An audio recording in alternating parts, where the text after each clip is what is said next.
نحمده ونصلي ونسلم على سيدنا ومولانا محمد وعلى رسوله النبي الأمين الحنين المكين الكريم الرؤوف الرحيم أما بعد فأعوذ بالله من الشيطان الرجيم بسم الله الرحمن الرحيم قال الله تبارك وتعالى في الكلام المجيد فرقان الحميد ان اولیاؤہ الا المتقون صدق اللہ العظیم وصدق رسولہ النبی الکریم۔ یا رب تو کریمی و رسول تو کریم، صد شکر کے ہستیم میانے دو کریم۔ قال اللہ تبارک و تعالی فی الکلام المجید ان اللہ وملائکتہ یصلون علی النبی یا ایہا الذین آمنوا صلوا علیہ وسلموا تسلیما۔ اللہم صلی علی سیدنا و مولانا محمد وعلی آلہ وصحبہ وآل بیتہ وبارک وسلم۔ اللہ رب العزت کا بے حد و حساب شکر کہ جس نے اپنی توفیق خاص سے ہمیں اپنی بندگی اور اپنے محبوب صلی اللہ تعالی علیہ وآلہ وسلم کی غلامی سے سرفراز فرمایا۔ یہ رب ذوالجلال کا ہم پہ فضل و کرم اور احسان عظیم ہے کہ ہم سب یہاں بعد از نماز مغرب ماہانہ درس عرفان القرآن میں حاضر ہیں۔ دعا کریں رب ذوالجلال ہماری آج کی اس نشست کو قبول اور منظور فرمائے۔ میں ابتدائی گفتگو میں یہ درس عرفان القرآن جن کی زیر صدارت منعقد ہے، بالخصوص صاحبزادہ پیر سید مہدی شاہ صاحب ہمدانی حافظہ اللہ اور پیر صاحبزادہ سید شمس العارفین شاہ صاحب ہمدانی حافظہ اللہ کا از حد شکریہ ادا کرتا ہوں، جن کی محبت کے پیش نظر یہ علمی کاوش جس کا آغاز بھی قرآن سے ہوگا اور جس کا اختتام بھی قرآن پر ہوگا، اس کا آغاز ہوا۔ اللہ پاک ان کے علم، عمل اور عمر میں برکتیں عطا فرمائے۔ سامعین محتشم، اللہ رب العزت نے قرآن مجید کی سورہ انفال کی اس آیہ کریمہ میں جو میں نے آپ کے سامنے تلاوت کرنے کا شرف اور اعزاز حاصل کیا، ایک مطلق وصف کا ذکر کیا ہے اور اس کی نسبت اپنے ولیوں کے ساتھ فرمائی ہے۔ رب ذوالجلال نے فرمایا ان اولیاؤہ الا المتقون، یہ کہ جو میرے ولی ہیں وہ تقوی والے ہیں۔ اس آیہ کریمہ سے آج ہم سیدنا ابو محمد محی الدین شیخ عبدالقادر جیلانی رحمت اللہ تعالی علیہ کے مقام ولایت کو سمجھیں گے۔ دیکھیں اس آیہ کریمہ میں رب ذوالجلال نے تقوی کے وصف کو مطلق بیان کیا۔ اللہ رب العزت نے ان اولیاؤہ الا المتقون کہہ کر اپنے ولیوں کے ساتھ تقوی کے وصف کو اس حال میں منسلک کیا ہے کہ اب ولی تقوی سے اپنی زندگی کے کسی لمحے میں بھی دور نہیں ہو سکتا۔ آپ اللہ کے ولی کو جب بھی دیکھیں گے وہ ہر حال میں تقوی والا ہوگا۔ اگر آپ اس ولی کو دیکھیں، ابھی اس نے جسم نہیں پایا ہوگا، اس کے اعضاء نہیں بنے ہوں گے، اس کو بدن نہیں ملا ہوگا، ابھی وہ ولی عالم ارواح میں بھی ہوگا۔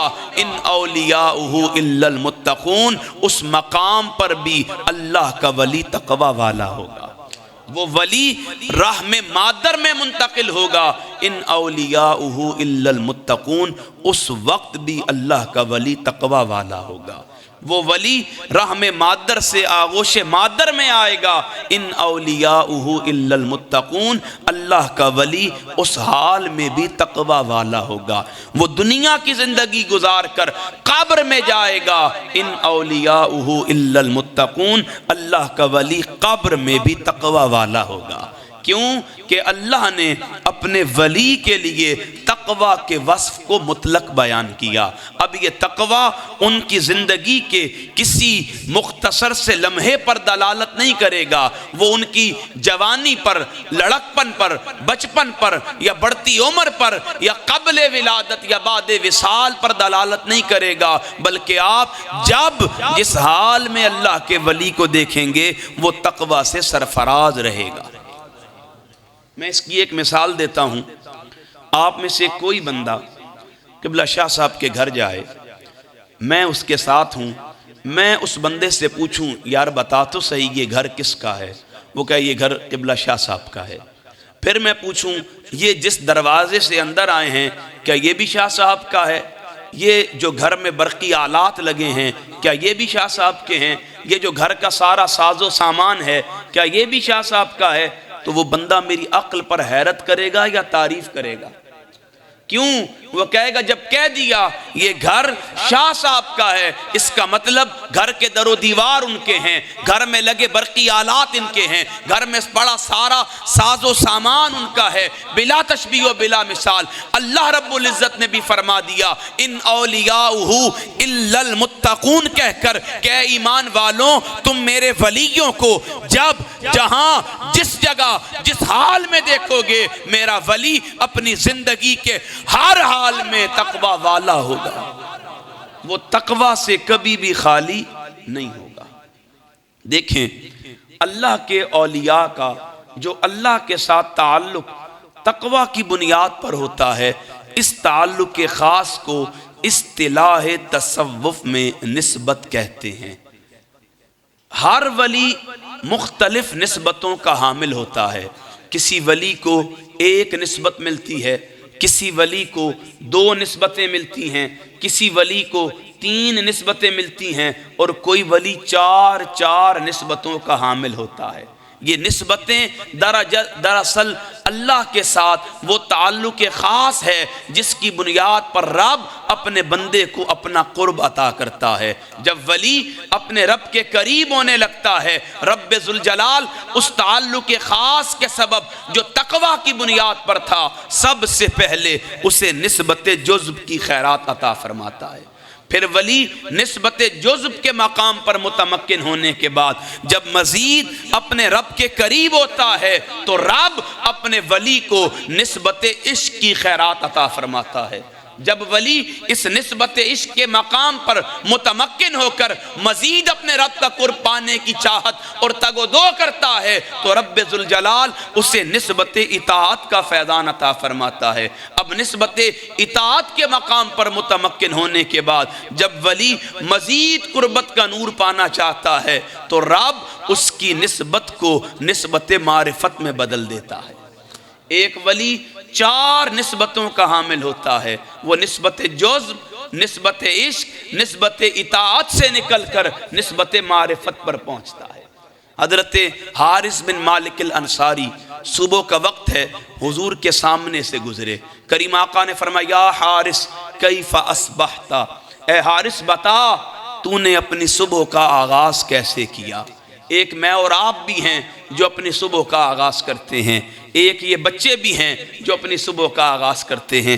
فرق کتنا زیادہ ہے کہ ہماری صبح اپنی من پرستی کی ترجیحات کے مطابق ہوتی ہے، ان بچوں کی صبح اللہ اور اس کے رسول کے حکم کے مطابق ہوتی ہے۔ اب حضور کے مبارک صحابہ کی بھی ایک صبح ہے، حضور نے فرمایا بتا تو نے اپنی صبح کا آغاز کیسے کیا؟ حارث عرض کرتے ہیں آقا میں نے اپنی صبح کا آغاز ایمان کی حقیقت کے ساتھ کیا۔ حضور نے فرمایا غور کر کیا کہہ رہا ہے؟ ہر شے کی کوئی نہ کوئی حقیقت ہوتی ہے، بتا تو صحیح تیرے ایمان کی حقیقت کیا ہے؟ حضرت حارث عرض کرتے ہیں آقا میں دن میں بھوک اور پیاس کو برداشت کرتا ہوں یعنی روزہ رکھتا ہوں، رات کو جاگتا ہوں بیدار رہتا ہوں یعنی قیام کرتا ہوں، میں دیکھتا ہوں اہل جنت کی طرف وہ ایک دوسرے کو مبارکباد دیتے ہیں، میں دیکھتا ہوں اہل دوزخ کی طرف وہ ایک دوسرے سے مل کر چیخ و پکار کرتے ہیں۔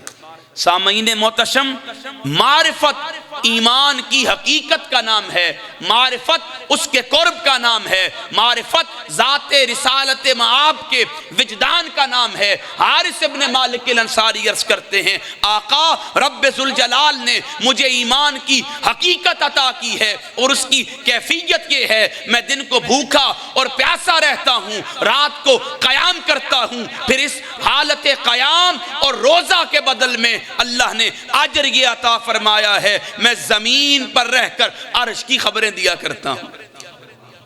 سامعین محتشم، جب بندہ اپنے رب کے قربت میں، اپنے رب کے نور میں، اپنے رب کے حضور عاجزی کے ساتھ جب اس کی بارگاہ میں خندہ پیشانی کے ساتھ پیش ہونے لگ جاتا ہے، اور بندہ اپنے رب کے ساتھ تعلق کو تقوی کی بنیاد پر استوار کرتا ہے، پھر رب اس تعلق خاص کو سوار کر نسبت میں بدل دیتا ہے، پھر کبھی ولی کو نسبت جزو عطا کرتا ہے، پھر کبھی ولی کو نسبت عشق عطا کرتا ہے، پھر کبھی ولی کو نسبت اطاعت عطا کرتا ہے، پھر کبھی ولی کی نسبت کو نسبت معرفت میں بدل دیتا ہے۔ یہ وہ مقام ہوتا ہے کہ ولی چلتا فرش پر ہے، خبریں عرش کی دیا کرتا ہے۔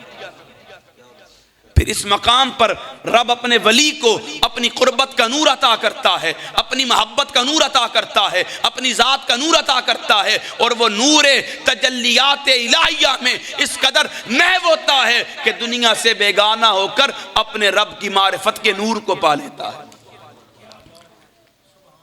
ایک ولی کتنی نسبتوں کے بعد اللہ کے قریب ہوتا ہے؟ بتائیں ذرا۔ نہیں اساتذہ نہیں، یہ تلامذہ بتائیں۔ کوئی بتا سکتا ہے وہ 4 نسبتیں کون سی ہیں؟ سب سے پہلی نسبت ہے نسبت جزو۔ آپ نے مجذوب کا نام سنا ہوگا، بولیں، سب نے سنا ہے۔ قبلہ شاہ جی بڑی معذرت کے ساتھ ہمارے معاشرے میں ہم ہر اس بندے کو مجذوب کہتے ہیں جو کپڑوں سے بے نیاز ہوتا ہے، جو کسی دربار کی سیڑھی پر بھانگ پی کر یا چرس کے کش لگا کر بیٹھا ہوتا ہے، ہم اسے کیا کہتے ہیں؟ مجذوب کہتے ہیں۔ میں آپ کو ایک حقیقت بتاتا ہوں، مجذوب وہ نہیں ہوتا کہ جو دنیا کی محبتوں میں اس قدر محو ہو جائے کہ اسے خدا بھی یاد نہ رہے۔ مجذوب وہ ہوتا ہے جو دنیا کی محبتوں سے نکل کر اپنے خدا کا ہو جاتا ہے۔ میں آپ کو مجذوب کی ایک قسم بتاتا ہوں۔ حضور میرے استاذ گرامی علامہ سیف الرحمن چشتی رحمۃ اللہ تعالی علیہ، آپ فرماتے تھے کہ ایک دن ہارون الرشید اور زبیدہ بیگم چھت پر ہیں، دوران گفت و شنید ان کے مابین چاند کی خوبصورتی کو لے کر جھگڑا ہو گیا۔ زبیدہ نے کہا ہارون کیا کہتا ہے، چاند زیادہ خوبصورت ہے یا میں زیادہ خوبصورت ہوں؟ ہارون نے چاند کو دیکھا، پھر زبیدہ کو دیکھا اور یہ جملہ کہا زبیدہ ناراض نہیں ہونا، حقیقت یہ ہے چاند زیادہ خوبصورت ہے۔ جب بحث باہم مزید بڑی اور بار بار تکرار ہونے لگی، اذان سن،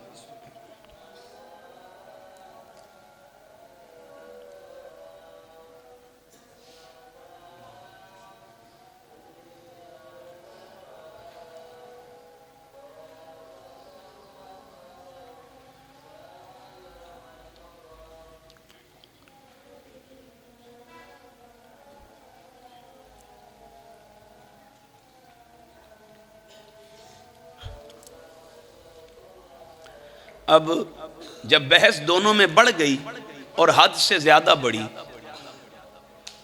زبیدہ کہنے لگی کہ میں زیادہ خوبصورت ہوں، ہارون کہنے لگا کہ چاند زیادہ خوبصورت ہے۔ جب تکرار زیادہ بڑھی نا تو ہارون غصے میں آیا، اس نے کہا اگر چاند زیادہ خوبصورت نکلا تو تجھے طلاق۔ جب یہ بحث طوالت اختیار کر گئی اور ہارون نے یہ جملہ کہا، زبیدہ ناراض ہو گئی۔ صبح کو مفتیان اسلام بیٹھ گئے اور مسئلہ تلاش کرنے لگے۔ مسئلہ تلاش کرتے کرتے جب ان سے کوئی نہ بن سکا تو ہارون الرشید کے سامنے حاضر ہونے سے پہلے انہوں نے آپس میں مشاورت کی کہ کیا کیا جائے۔ مفتیان اسلام فرماتے ہیں ایسا کرتے ہیں، مغرب کی نماز پڑھتے ہیں، بعد از نماز مغرب فیصلہ کریں گے کہ ہم نے کس کے حق میں اپنے آپ کو پیش کرنا ہے۔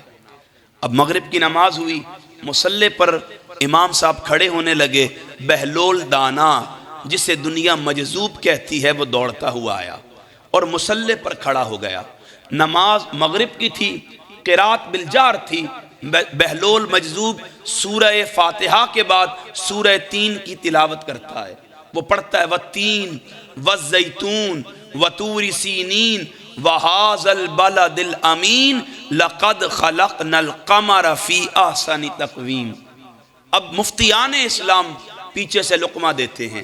پھر بہلول پڑھتا ہے وَالتین وَالزَّیتُون وَطُورِ سِینِین وَهَٰذَا الْبَلَدِ الْأَمِینِ لَقَدْ خَلَقْنَا الْقَمَرَ فِی أَحْسَنِ تَقْوِیمٍ۔ جب 3 مرتبہ لقمہ دیا جاتا ہے، بہلول چہرہ پھیر کر کہتا ہے میں تمہیں کہتا ہوں چاند زیادہ خوبصورت ہے، تم کہتے ہو حضرت انسان زیادہ خوبصورت ہے۔ تو سامعین محتشم، مجذوب وہ ہوتا ہے جس کا عمل قرآن کی تفسیر ہوتا ہے۔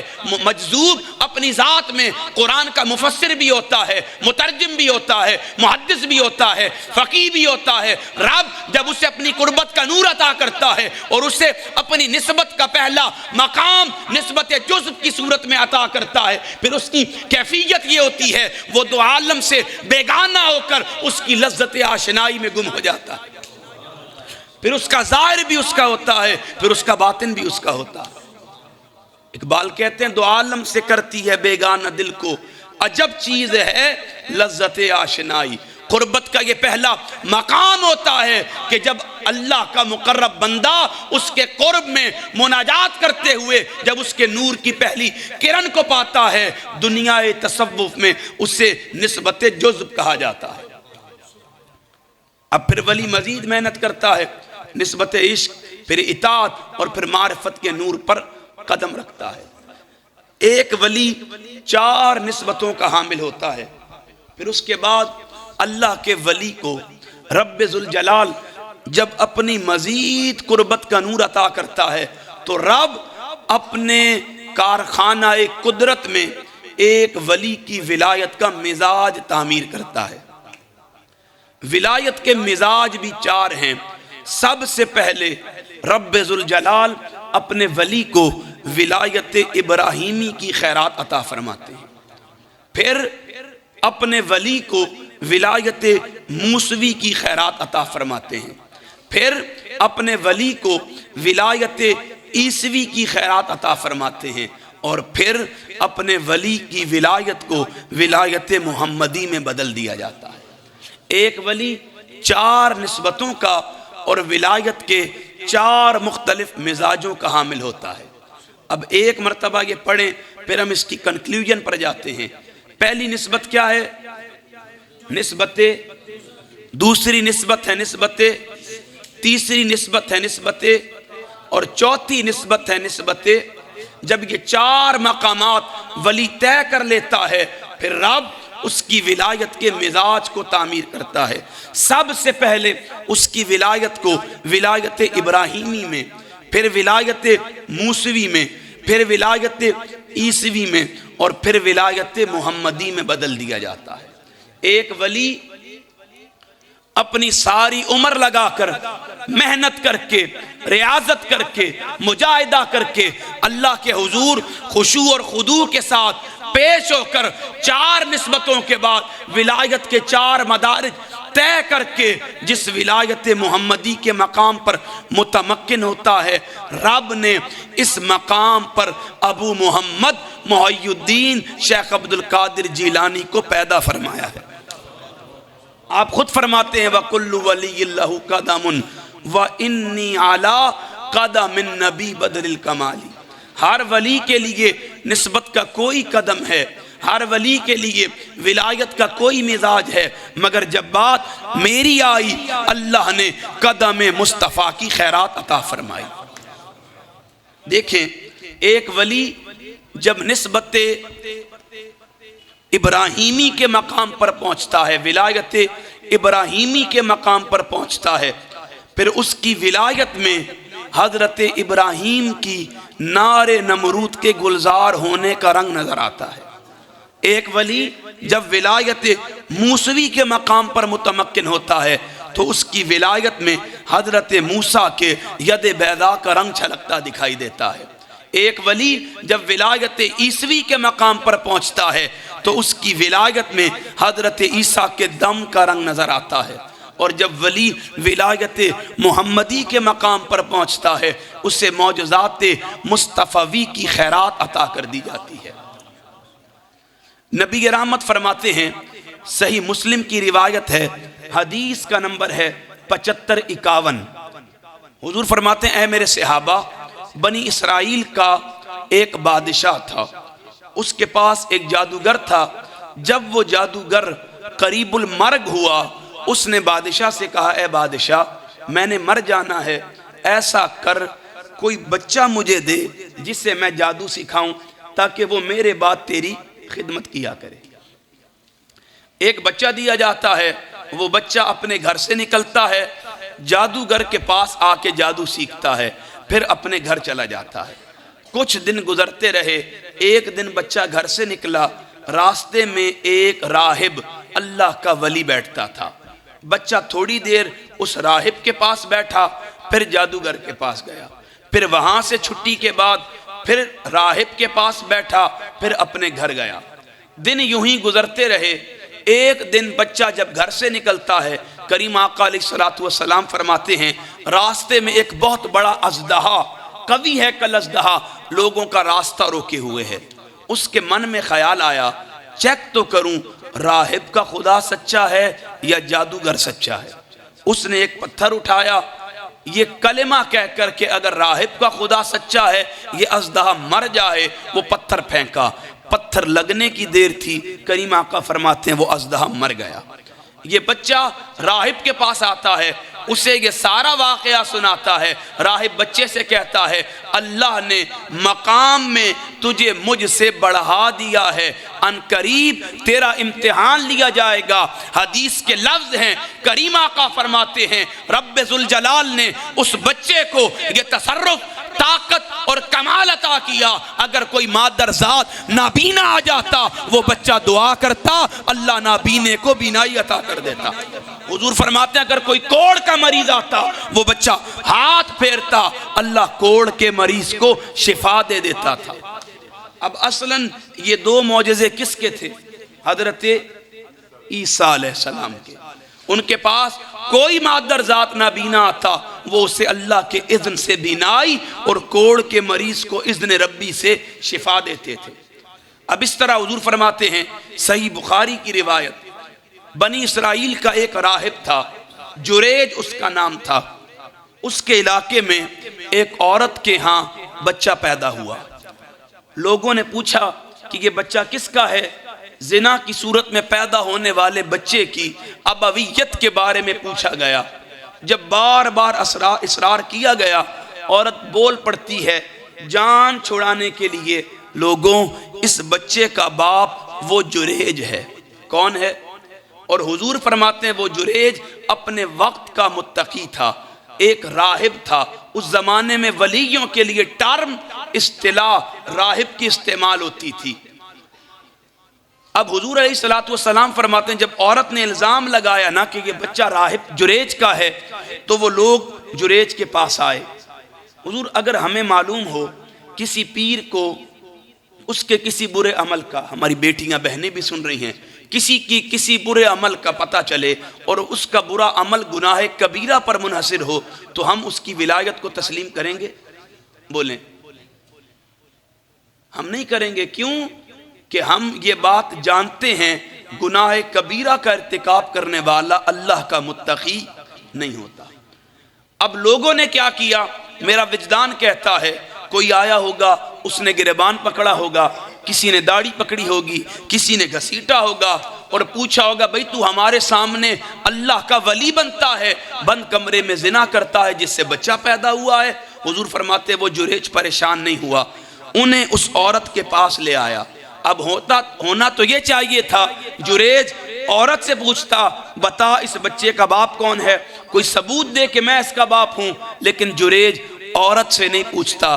کریم آقا فرماتے ہیں، صحیح بخاری کی روایت ہے، حضور فرماتے ہیں جریج نے اس پنگوڑے میں کھیلتے بچے سے پوچھا بتا تیرا باپ کون ہے۔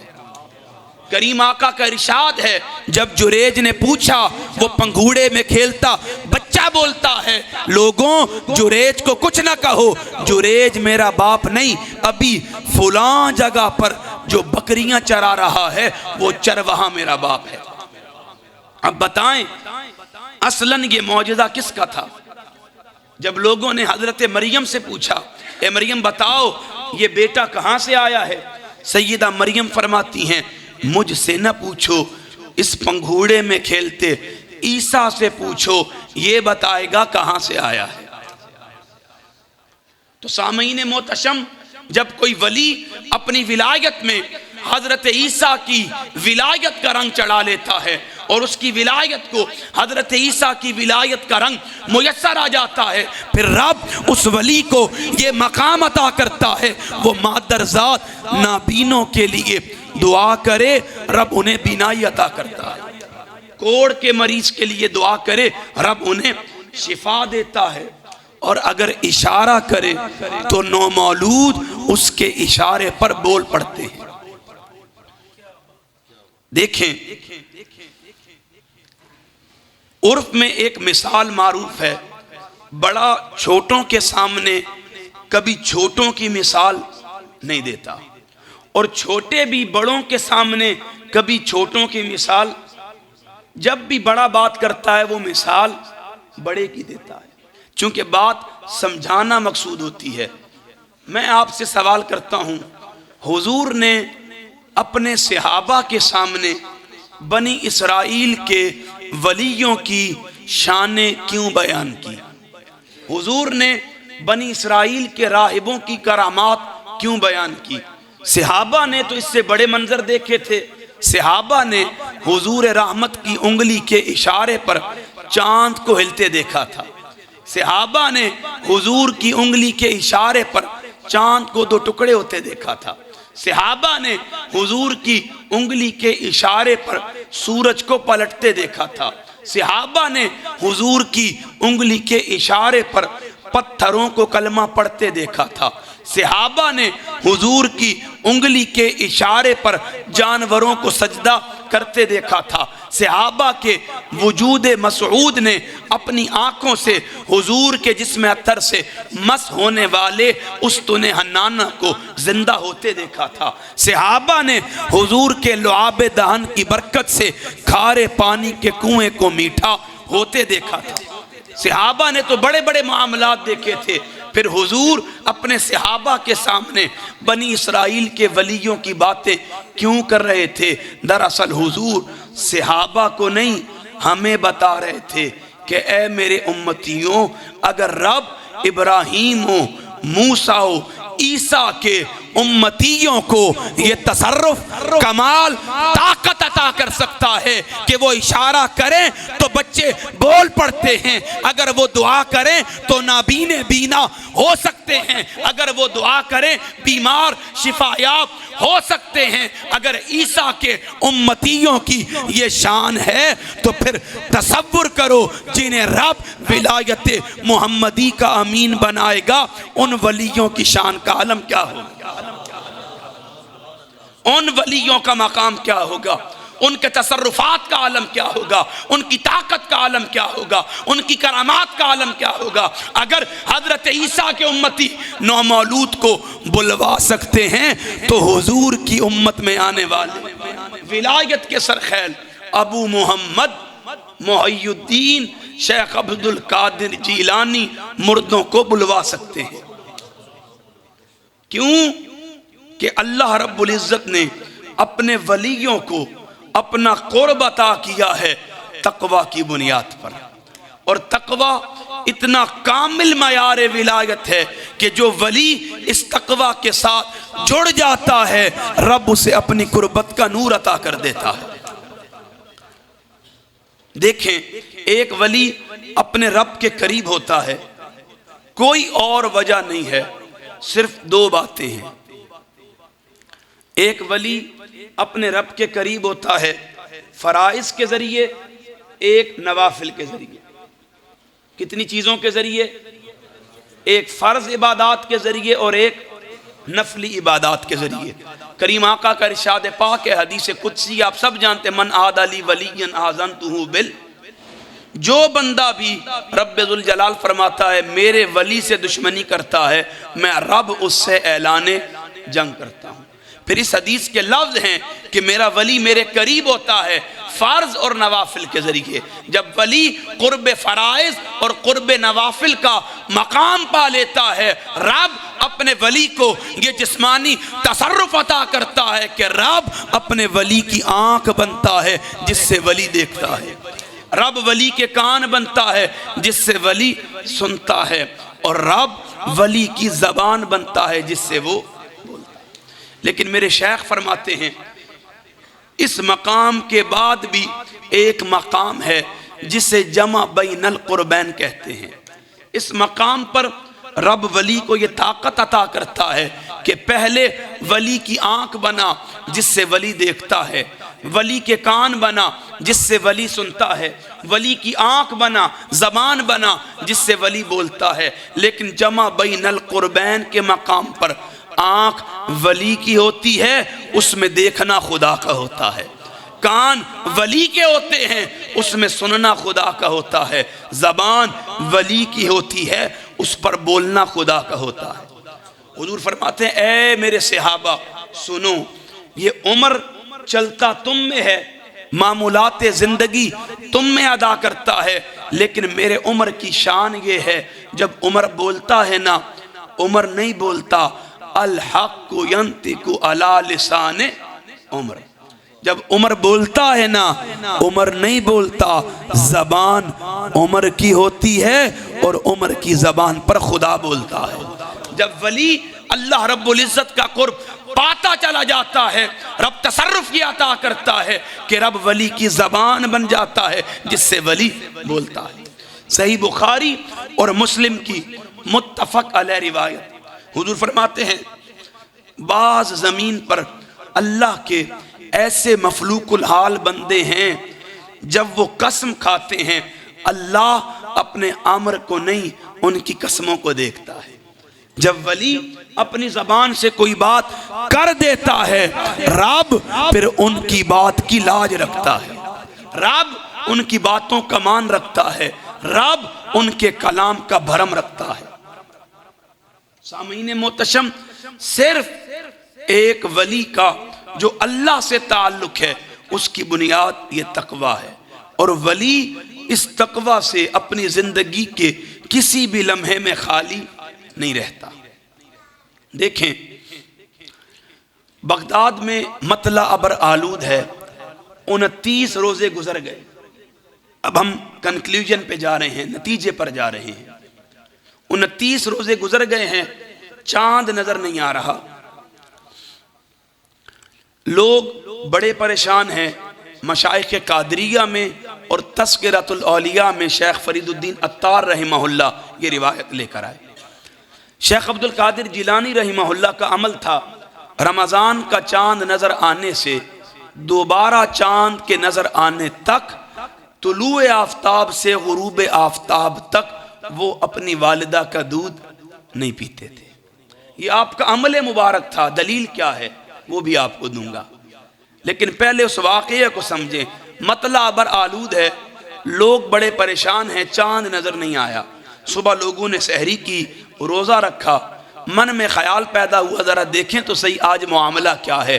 بغداد کے لوگ سیدہ ام الخیر کے دروازے پر آئے، دستک دے کر پوچھتے ہیں اے سیدہ بتائیں تو صحیح آج عبد القادر نے نماز فجر کے بعد آپ کا دودھ پیا ہے یا نہیں پیا؟ آپ فرماتی ہیں آج عبد القادر نے میرا دودھ پی لیا ہے۔ یہ اعلان سننے کی دیر تھی، سارا بغداد واجد کرتا، رقص کرتا، گھروں کو جا کر عید کی تیاری کرتا ہے۔ کیوں کہ جو انسان کی آنکھ نہیں دیکھ سکتی تھی آغوش مادر میں عبد القادر دیکھ سکتا تھا۔ کیوں کہ رب ذوالجلال نے اپنے ولیوں کو اس خاص نسبت تقویٰ کے ساتھ یہ مقام عطا کیا ہوتا ہے کہ زمانے بھر کی ٹیکنالوجی، ترقی، زمانے بھر کا علم جو مقام نہیں پا سکتا وہ اللہ کا ولی ایک قدم میں پا لیا کرتا ہے۔ آپ 5 برس عمر مبارک ہے، والدہ گھر سے بیچتی ہیں مکتب میں پڑھنے کے لیے. آپ مکتب جاتے ہیں، قاری پڑھاتا ہے بیٹا عبد القادر پڑھو بسم اللہ الرحمن الرحیم. آپ 17 یا 18 یہ 2 لفظ ہیں، 17 یا 18 سپارے سنا دیتے ہیں. قاری بڑا پریشان ہے، میں نے زندگی پر پڑھایا ہے، آج تک یہ معاملہ نہیں دیکھا کہ میں پڑھاؤں بسم اللہ، بچے بسم اللہ کی با بھی نہیں پڑھ سکتے، یہ عجیب بچہ ہے. میں بسم اللہ پڑھاتا ہوں، 17 یا 18 سپارے سنا دیتا ہے. قاری کو کیا خبر تھی کہ جس کو عمر بھر پڑھایا ہے جنہیں، وہ اور تھے علی المرتضیٰ کرم اللہ وجہ الکریم کا یہ بیٹا اور ہے. یہ شان عبد القادر ہے کہ آپ 18 سپارے سناتے ہیں. قاری وجہ پوچھتا ہے، آپ فرماتے ہیں سنیں میری والدہ، جب میں اپنی والدہ کے بطن انور میں آیا زچگی کی حالت میں، میری والدہ معمولات زندگی کو ادا کرتی تھی اور زیر لب قرآن کے یہ سپارے تلاوت کرتی رہتی تھی. وہ تلاوت کرتی رہتی تھی، عبد القادر یاد کرتا رہتا تھا. جب تعلق تقوی کی بنیاد پر ہوتا ہے اور رب اپنے ولیوں کو اپنی قربت کا نور اس تقوی کی بنیاد پر عطا کرتا ہے، پھر ولی عالم ارواح میں ہو تب بھی تقوی والا ہے، رحم مادر میں ہو تب بھی تقوی والا ہے، دنیا میں رہے تب بھی تقوی والا ہے، زیر مزار ہو تب بھی تقوی والا ہے. وہ تقوی سے کبھی خالی نہیں ہوتا. تو سامعین محتشم، وہ جو 2 حدیثیں صحیح مسلم کی اور صحیح بخاری شریف کی آپ کو سنائی، وجہ حکمت یہ تھی، میں آپ کو بتانا چاہتا تھا ایک ولی اپنی ذات سے جن معاملات کو صادر کرتا ہے، بعض لوگوں کی عقل جب انہیں تسلیم کرنے سے عاجز آ جاتی ہے تو ولی کے مقام ولایت پر اعتراض کرنے لگتی ہے.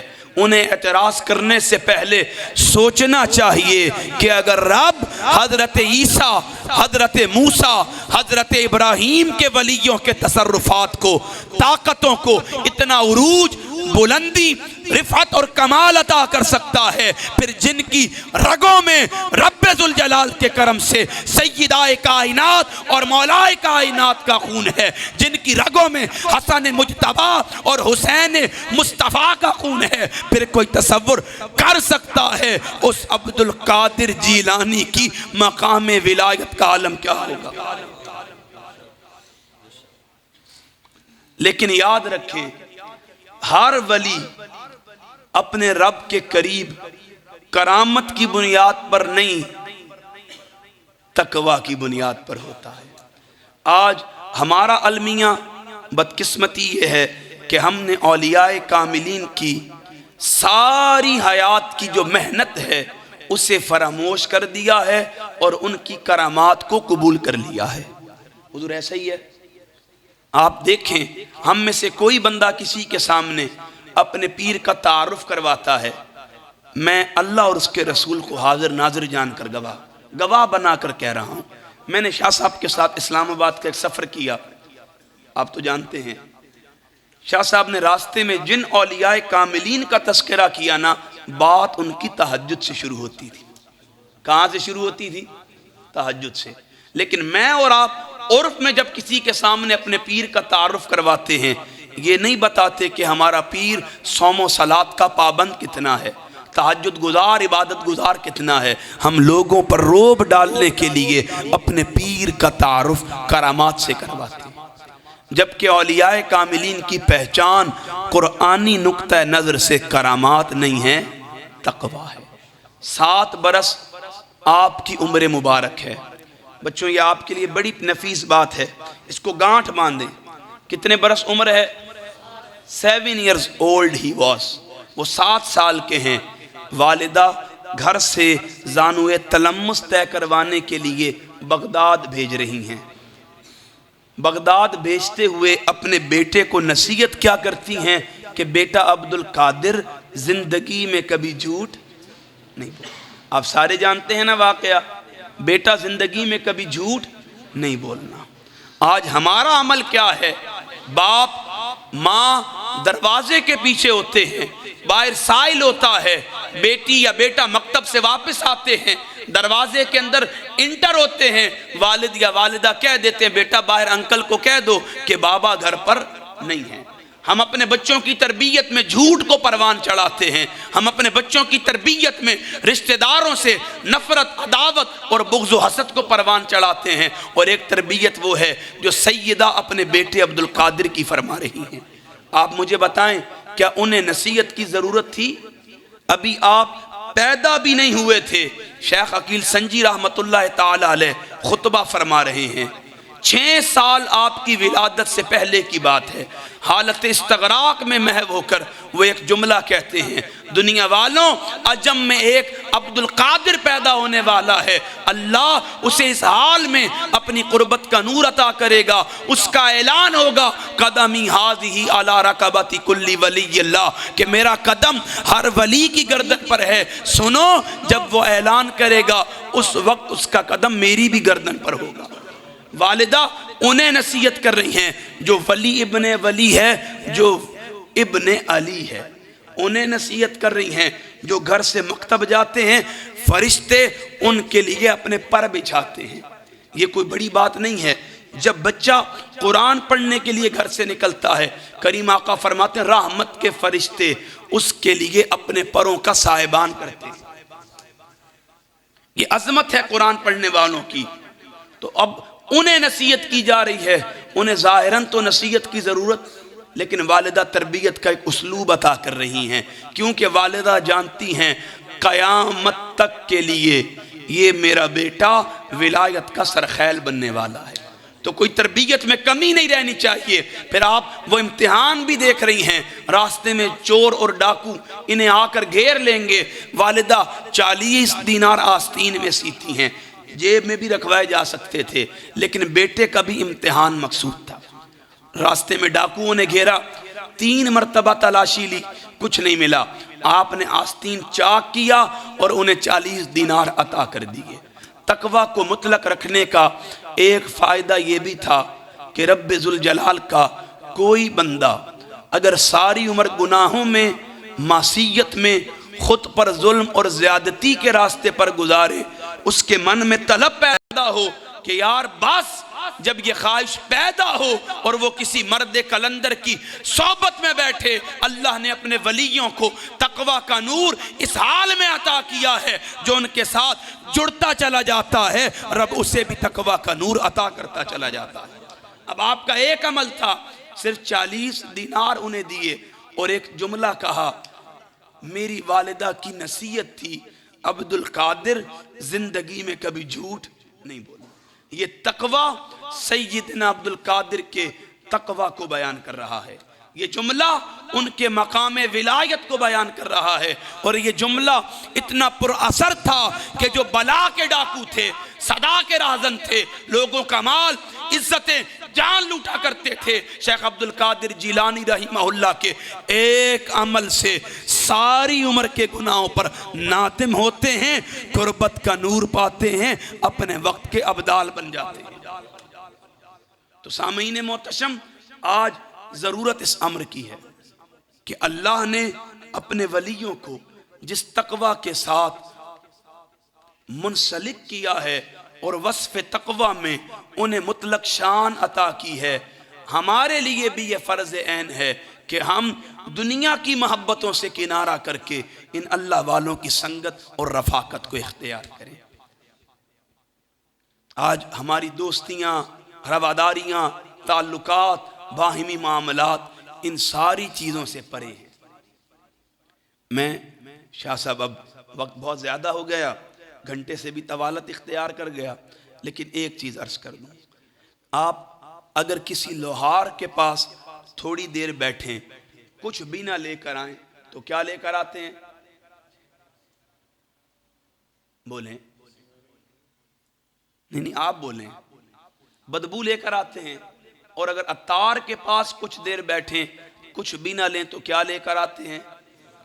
تو تصور کریں، اگر لوہار کی صحبت بدبو، غلاظت دیتی ہے، عطار کی صحبت خوشبو دیتی ہے، تو پھر جن لوگوں کو رفاقت رب کی ملی ہے، جن کو قربت رب کی ملی ہے، جن پر کرم رب کا ہوا ہے، جنہیں تقوی کا نور رب نے عطا کیا ہے، تصور تو کریں پھر وہ مخلوق کو کیا عطا کرتے ہوں گے۔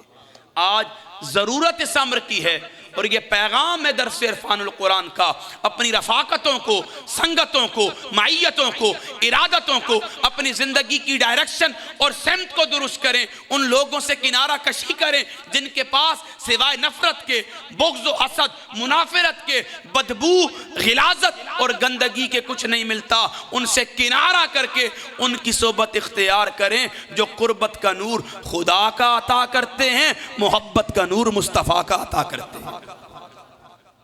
اپنی زندگیوں کی ڈائریکشن بدلیں۔ اللہ پاک ہم سب کو عمل کی توفیق عطا فرمائے۔ وآخر الدعوایا ان الحمد للہ رب العالمین۔ میں آخر میں صرف اتنا کہوں گا، اگلا ہمارا درس عرفان القرآن ہونا ہے اگلے مہینے کی بعد از نماز ہے۔ آپ میں سے جتنے مقامی لوگ ہیں اگر ہاتھ کھڑا کرے ناراض نہ ہوں، کر لیں، کچھ نہیں ہوتا۔ نہیں شاہ جی آپ نہیں، ان سے عوام سے آپ مجھے بتائیں کیا قرآن کے نام پر اتنا وقف کرنے کو تیار ہیں؟ یقین جانے ساری گفتگو میں مجھے لذت اور سرور نہیں ملا۔ اس کی وجہ کیا تھی کہ من اب تک یہی چاہتا تھا کہ موضوع چھوڑ کر سورہ فاتحہ کی بسم اللہ سے آغاز کر لیا جائے، لیکن چونکہ درمیانی سمت تھی، کشمکش تھی اور کیفیت میں اضطراب تھا کہ آپ لوگ قرآن مجید فرقان حمید کو اتنی پریفرنس دیں، اتنا وقت دیں کہ جامعیت کے ساتھ ہم بسم اللہ سے شروع کر کے الحمد سے والناس تک قرآن کو سمجھ سکیں۔ تو آپ لوگ تہیہ کرتے ہیں، اگلے ماہ 14 تاریخ بعد نماز مغرب نماز یہاں پڑھنے کا قصد کرتے ہیں انشاءاللہ۔ میں آپ احباب کے ساتھ مغرب کی نماز یہیں ادا کروں گا، ہم سارے تلامذہ ہوں گے، آپ ہوں گے، اور انشاءاللہ ہم سفر نور کا آغاز کریں گے۔ اللہ پاک ہم سب کا حامی و ناصر ہو۔ وآخر الدعوایا ان الحمد للہ رب العالمین۔ الصلاة والسلام علیکہ یا سیدی یا رسول اللہ وعلی آلہ و اصحابہ یا سیدی یا حبیب اللہ۔ درود پاک پڑھ لیں۔ الصلاة والسلام علیکہ یا سیدی یا رسول اللہ وعلی آلہ و اصحابہ یا سیدی یا حبیب اللہ۔ الصلاة والسلام علیکہ یا سیدی یا نور اللہ وعلی آلہ و اصحابہ یا سیدی یا حبیب اللہ۔ اللہم صلی علی سیدنا محمد وآلہ وعطرتہ بعدد کل معلوم لک۔ استغفر اللہ الذی لا الہ الا هو الحی القیوم واتوب الیہ یا حی یا قیوم۔ اللہم صلی علی سیدنا محمد وعطرتہ بعدد کل معلوم لک۔ استغفر اللہ الذی لا الہ الا هو الحی القیوم واتوب الیہ یا حی یا قیوم۔ تو سہارا بے کسوں کا بے بسوں کا آسرا، تو سہارا بے کسوں کا بے بسوں کا آسرا۔ ہر طرف ہے فیض تیرا، ہر طرف تیری عطا ہے، جہاں عاشق خدا کا ہے، جہاں عاشق خدا کا تیرا عاشق خود خدا۔ اللہم صلی علی سیدنا محمد وآلہ وعطرتہ بعدد كل معلوم لك أستغفر الله الذي لا إله إلا هو الحي القيوم وأتوب إليه يا حي يا قيوم رحمة للعالمين تیرا لقب ہے مرحبا ساری دنیا سے جدا تیرا نسب ہے مرحبا اور کیا عظمت لکھوں میں اور کیا عظمت لکھوں محبوب رب ہے مرحبا اللہم صلی علی سیدنا محمد وآلہ وعطرتہ بعدد کل معلوم لک استغفر اللہ الذی لا الہ الا هو الحی القیوم واتوب الیہ یا حی یا قیوم یا نبی صدقہ حسین بن علی خیرات دو یا نبی صدقہ حسین بن علی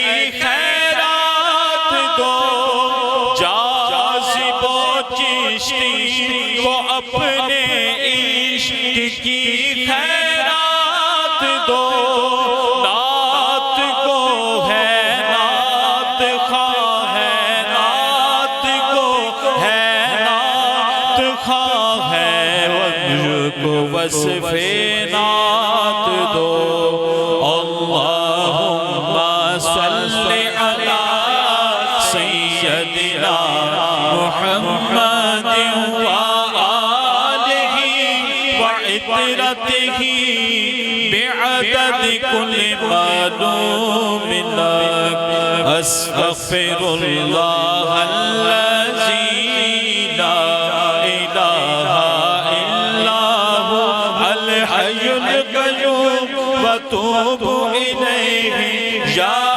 حی یا قیوم تو مزمل تو مدثر باعث دارین تو شافع محشر زمانے بھر کی زیب و زین تو انبیاء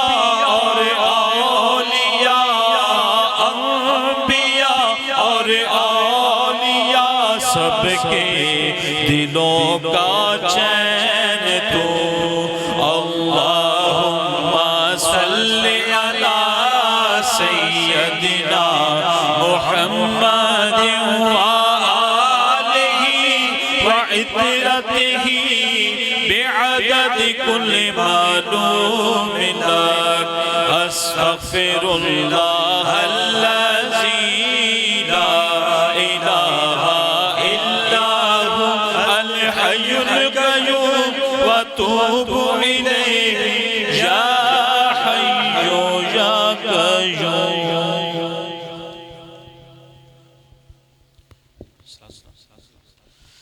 مصطفیٰ جان رحمت پہ لاکھوں سلام شمع بز میں ہدایت پہ لاکھوں سلام شمع بز میں ہدایت پہ لاکھوں سلام جس سوہانی گھڑی چمکا طیبہ کا چاند جس سوہانی گھڑی چمکا طیبہ کا چاند اس دل افروز ساعت پیدا ہو سلام مصطفیٰ جانے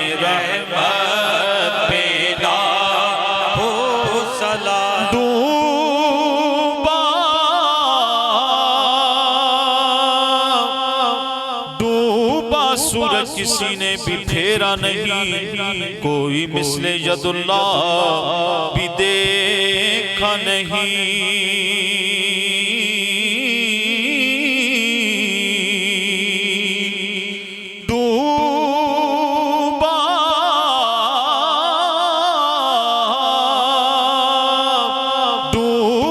سورج کسی نے بھی پھیرا نہیں، کوئی مثل ید اللہ بھی دیکھا نہیں۔ جس کی طاقت کا کوئی ٹھکانہ نہیں، جس کو بارے تو عالم کی پرواہ نہیں، ایسے بازوؤں کی ہمت پہ لاکھوں سلام، مصطفیٰ جان رحمت پہ لاکھوں سلام، جن کو کندھوں پہ آقا کھلاتے رہے، اس حسن ابن حیدر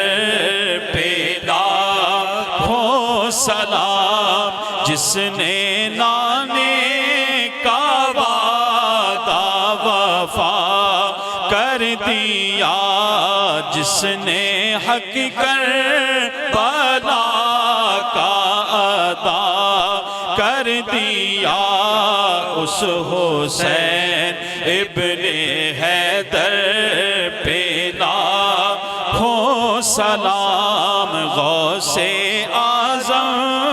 امام تو کا فنوں کا جلوائے شان قدرت پہ لاکھوں سلام، مصطفیٰ جان رحمت پہ لاکھوں سلام، شمع بز میں ہدایت پہ ڈال دی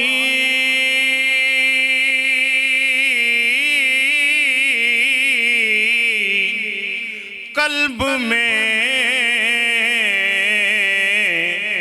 عظمت مصطفیٰ،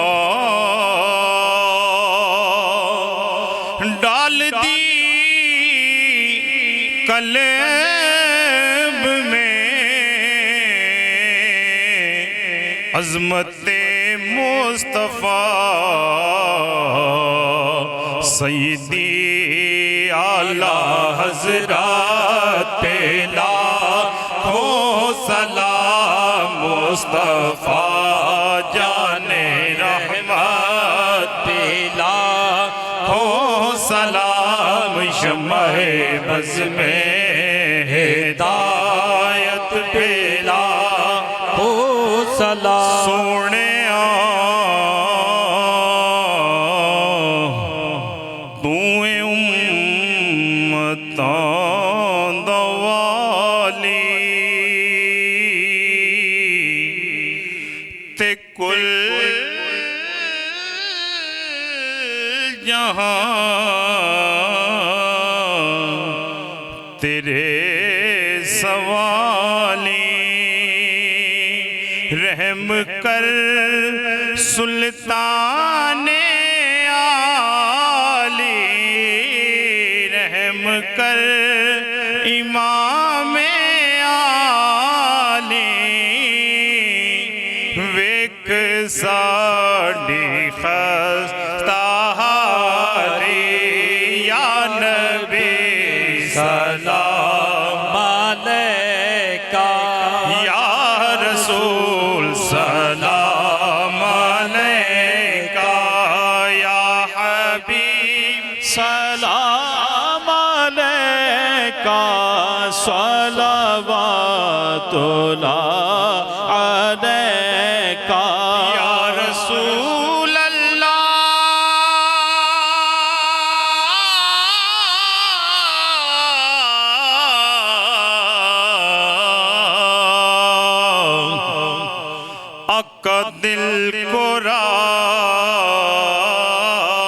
شناس بھی تم ہی ہو،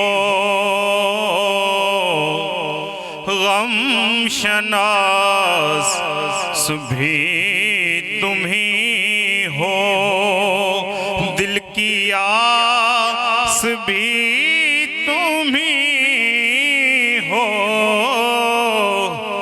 دل کے پاس بھی تم ہی ہو، یا نبی سلام علیکہ، یا رسول سلام علیکہ، یا حبیب سلام علیکہ، صلوات اللہ حبیبی یا رسول اللہ، آقا ایک اور عرض کریں ہم، میرے مولا جب مرے ہم تو کلمہ تیرا پڑھیں ہم، بعد اس کے یہ کہیں ہم، یا الہی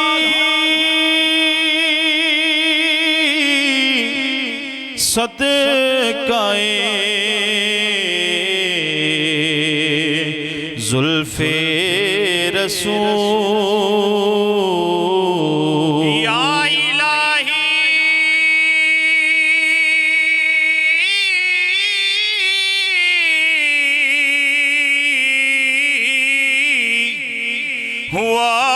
واسطہ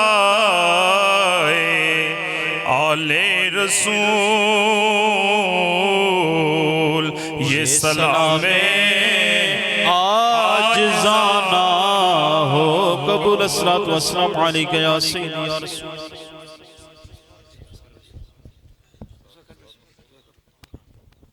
الحمدللہ رب العالمین والعاقبۃ للمتقین، الصلاۃ والسلام علی سید المرسلین، ربنا آتنا فی الدنیا حسنہ وفی الآخرۃ حسنہ وقنا عذاب النار۔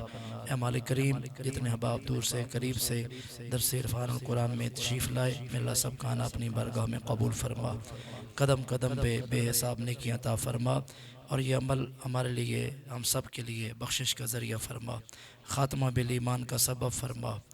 یا الہ العالمین، رحمت عالم صلی اللہ علیہ وسلم کے زلفوں کی خیرات ہمارے والدین کی، ہمارے اساتذہ کی، نبی پاک صلی اللہ علیہ وسلم کی ساری امت اجابہ کی مغفرت اور بخشش فرما۔ اے مالک و مولا، سیدنا صدیق اکبر رضی اللہ تعالیٰ عنہ کی صداقت، عشق رسول کا صدقہ ہمیں عشق رسول میں جینا مرنا نصیب فرما۔ رحمت عالم صلی اللہ علیہ وسلم کی کامل محبت اور کامل اتباع نصیب فرما۔ اے مالک مولا، حضرت سیدنا عمر بن خطاب رضی اللہ تعالیٰ کی عدل کا صدقہ وطن عزیز پاکستان میں عدل و انصاف قائم فرما۔ اے مالک مولا، سیدنا عثمان غنی رضی اللہ تعالیٰ عنہ کی حیا اور سخاوت کا صدقہ امت مسلمہ کو یا اللہ رحمت عالم صلی اللہ علیہ وسلم کی سیرت طیبہ پر عمل پیرا ہونے کی توفیق نصیب فرما۔ ہماری مائیں بہنیں بیٹیاں ان کو سیرت سیدہ فاطمۃ الزہرا نصیب فرما۔ اے مالک و مولا، حضرت مولا علی شیر خدا حیدر کرار رضی اللہ تعالیٰ کی عظیم شجاعت بہادری کا صدقہ میرے اللہ ہمیں سجدوں میں سرور عطا فرما، عبادات میں لذت عطا فرما۔ یا اللہ قرآن پڑھنا نصیب فرما، قرآن سمجھنا نصیب فرما، قرآن سمجھ کے عمل کرنے کی توفیق عطا فرما۔ اے مالک و مولا، حضرت غوث العظم قطب الاقطاب میر میراں حضرت شیخ عبدالقادر جیلانی رضی اللہ تعالیٰ کے مقام ولایت قطبیت کا صدقہ میرے اللہ ہم جتنے حاضر ہیں ہم سب کا خاتمہ ایمان پہ عطا فرما۔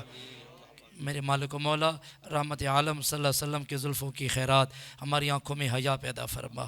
اے مالک و مولا، ہماری سوچ پاکیزہ فرما۔ اے مالک و مولا، ہمارے دل گناہوں کی کالک سے آلود ہیں، میرے اللہ اپنے حبیب کے نور سے اپنے کرم کی صدقے میرے اللہ ہمارے دلوں کو پاکیزہ فرما، ہمارے دلوں کو مزکہ فرما، مصفہ فرما، پاک فرما۔ یا اللہ اس میں اپنی محبت نصیب فرما، اپنے پیارے حبیب کی محبت نصیب فرما۔ یا اللہ اپنی یاد میں، اپنے پیارے حبیب کے عشق میں تڑپنا نصیب فرما، رونے والی آنکھ عطا فرما، یا اللہ تڑپنے والا دل عطا فرما۔